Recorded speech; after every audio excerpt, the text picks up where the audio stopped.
kjo është situata. Shikoj. Qarja e tubacionit ujit për ujin e luzit që vjen nga fushkruja ka sjell këto lloj gjendje. Pra kemi të bëjmë me këto gropa të tilla, hajde ta shikojmë ta ndjekim kamera. Pra, çdo makinë i duhet kaloj çdo ditë kjo grop. Ju përshëndes gjithëve, ndodhemi pra tek vazhdimësia e rrugës së luzit. Është faktikisht një rrugë shumë e rëndësishme e fushkrujës, por jo vetëm, dhe ndodhet në këtë gjendje të amortizuar prej shumë kohësh. Nuk është bërë asgjë tjetër vetëm sa janë hedhur disa lopata me çakull, por kur bie shiu i radhës, rruga vazhdon në këtë lloj gjendje. Jam pozicionuar në urën e luzit, jam shumë afër shkollës John Luka. Pra shikojmë pas spinës time ndodhet shkolla 9 vjeçare. Është një rrugë ekonomike faktikisht ku kalojnë vazhdimisht makinat e tonazhit të rënd, sepse këtu bëhet i gjithë biznesi. Shikojmë rruga është në këtë lloj forme, e amortizuar.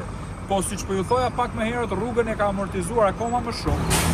Pikërisht çarja e tubacioneve të ujit. Bëhet fjalë për ujësjellësin e fushkrujës që kalon dhe furnizon luzin me ujë. Luzi një fshat totalisht i harruar, i lënë mëshirë të fatit, pas një lloj investimi. Pra, kjo është gjendja e rrugës me gropa të mëdha, amortizim makinash, skandal i madh që kur vuajnë familjen. Po makinat e vogla, po makinat që janë akoma më të ulta, pra shikojmë nga rruga ndodhet në këtë lloj gjendje.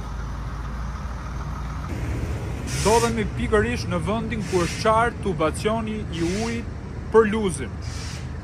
Këtu jemi në këto kushte sepse akoma nuk ka ujë luzi. Kjo bëhet det në momentet e paradites kur vjen uji dhe në momentet e darkës, por ky është vend burimi i çarjes tubacionit që ka lagur gjithë rrugën në gjithë gjatësinë e saj derisa del për Shkodër ose për Tiranë nga ana tjetër dhe ka sjell dëme të mëdha për rrugës. Jo vetëm që rruga është amortizuar, por ky ujë, prania e këtij uji që del det dhe bën kanal në rrugë e prish akoma më tej rrugën. Kjo është situata.